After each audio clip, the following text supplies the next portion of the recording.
Bonjour à tous. Aujourd'hui, on va discuter ensemble du fait d'avoir un mentor, pourquoi en avoir un et en quoi c'est important.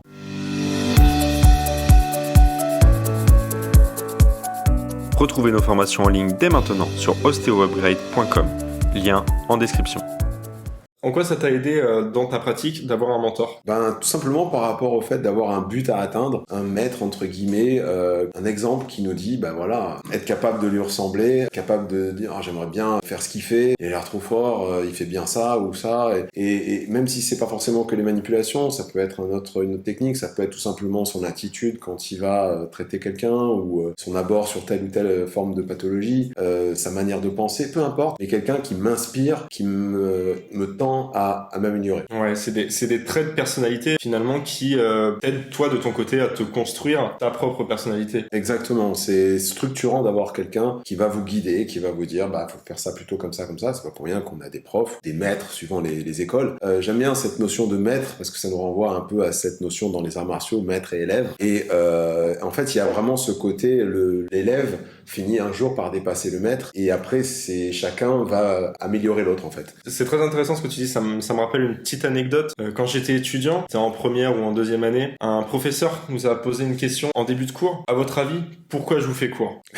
Donc on a tous réfléchi, on a pas mal proposé de propositions pour nous apprendre des choses, toutes les propositions imaginables. Il nous a laissé poireauter pendant un bon moment pour nous dire au final, pour qu'un jour vous puissiez vous aussi m'enseigner quelque chose. Dans 5, 10 ans, voilà. Il plante une graine et il espère qu'elle lui rendra quelque chose. Ouais, c'est exactement cette analogie du maître et de l'élève. Moi, j'avais pas mal de personnes qui m'ont influencé. J'avais le premier à qui je pense, c'est Laurie Hartman, ostéopathe anglais, qui avait vraiment ce côté British, gentle, tout dans le confort, toujours le patient optimisé dans le confort, avec des manipulations très efficaces et toujours très confortables. Et ça, c'est quelque chose qui encore me motive à m'améliorer. C'est mon exemple globalement en tant que thérapeute, c'est lui. Et toi, t'en as un autre de mentor? Moi, je pense que j'ai pas encore le recul nécessaire pour me dire telle personne est réellement un mentor. Je pense que chaque intervenant que j'ai rencontré dans ma vie m'a apporté quelque chose. Ce qui m'a fait réfléchir à la façon où on nous apporte des informations, c'est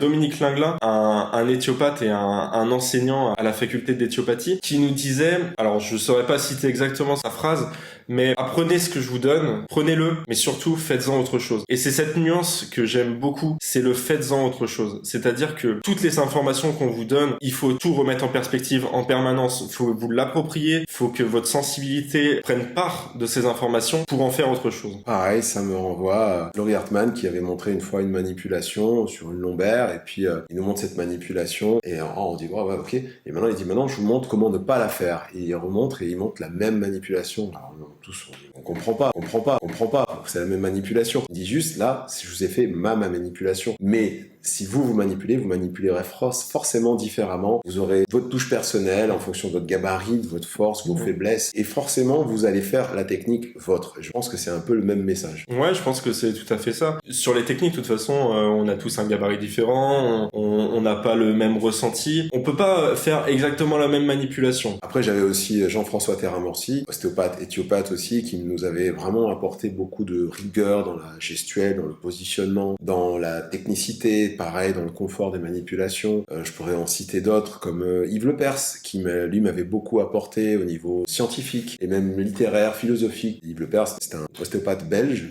donc qui est très scientifique et qui m'a vraiment éveillé sur pas mal de choses à ce niveau-là. Et après en dernier, je citerai James Dunning qui lui par contre n'est pas ostéo ou éthio, c'est un physiothérapeute américain qui était un ancien élève de Laurie Hartman et qui lui a beaucoup poussé le côté recherche scientifique. On en parle pas mal dans nos formations et ça c'est quelque chose à coupler avec une très bonne technicité manipulative. Donc c'était pour dire qu'en gros on pouvait très bien être une tronche et aussi en avoir dans les mains. Je pense que pour conclure, ce qu'il faudrait retenir de tout ça, c'est que toutes les personnes que vous rencontrerez au cours de votre parcours, que ce soit la scolarité et même après, on a tous des choses à récupérer chez tout le monde. Même si la personne elle travaille différemment, même si elle a des concepts totalement éloignés, on a quelque chose à tirer de chaque personne qu'on rencontre. Une rencontre, ça doit être inspirant et il faut prendre les bons côtés comme les mauvais côtés pour faire évoluer notre pratique. Si la vidéo vous a plu, n'hésitez pas à mettre un pouce bleu, abonnez-vous et restez connectés en activant la cloche de notification.